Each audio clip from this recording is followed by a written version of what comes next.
Check out the 3 must-see episodes from Amy Schumer's Mother's Day-centric episode of Saturday Night Live. After the extreme highs of last week, there was nowhere for Saturday Night Live to go but down this time around. This Amy Schumer-led episode wasn't bad by any stretch, but featured a miss for every hit. That consistent inconsistency made it difficult for the episode to gather any momentum. For every solid sketch, there was one met with relative silence from the crowd.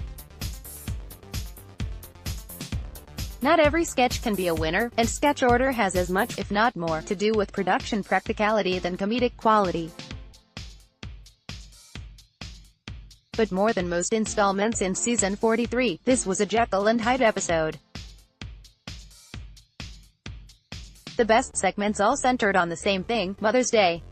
The list below makes it seem like this was a thematically centered episode from start to finish. Instead, it demonstrates just how much this holiday brings out of the cast and crew.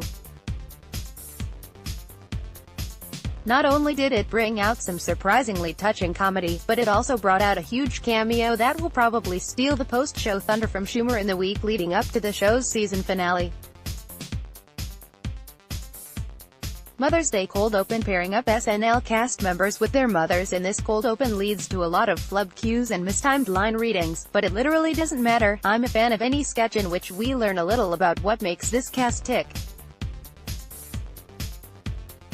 I don't pretend like I know a lot more about the not ready for primetime players after watching this, but their interactions here seem genuine, and understanding what makes these people tick goes a long way to understanding what's important to them when it comes to comedy.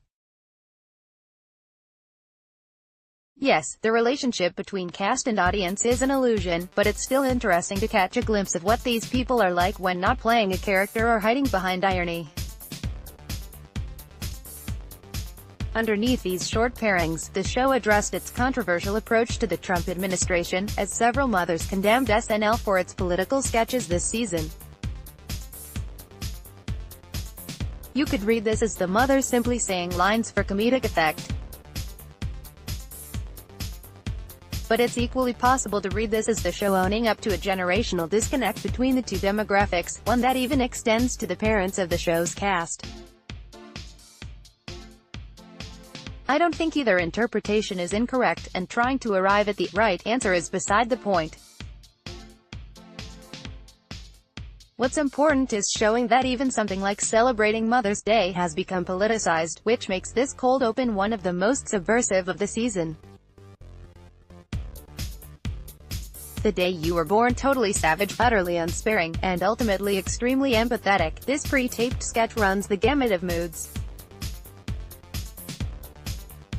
Nothing here is exactly groundbreaking. We've seen enough popular culture deconstruction the myth of the miracle of birth to understand this sketch's premise almost immediately. But it's the execution that makes special. In less than 4 minutes, this short film tells a complete story that moves quickly from the specific to the universal. A lot of what makes this work is the cinematography and editing.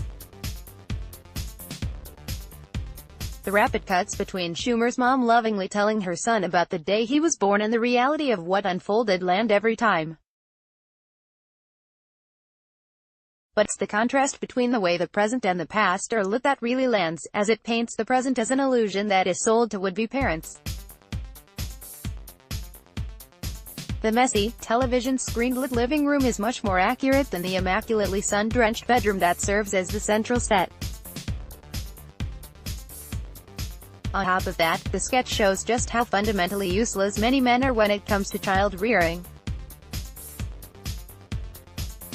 Yes, Schumer yelling at Mikey Day in the emergency room that he's not a man is funny.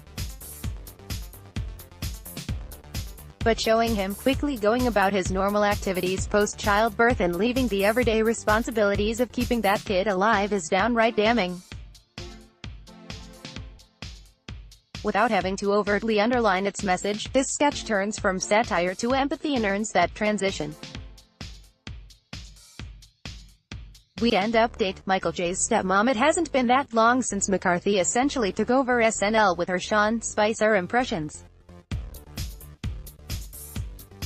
It just feels that way because time moves differently than it did 18 months ago, with days feeling like weeks due to the abundance of information that bombards us all.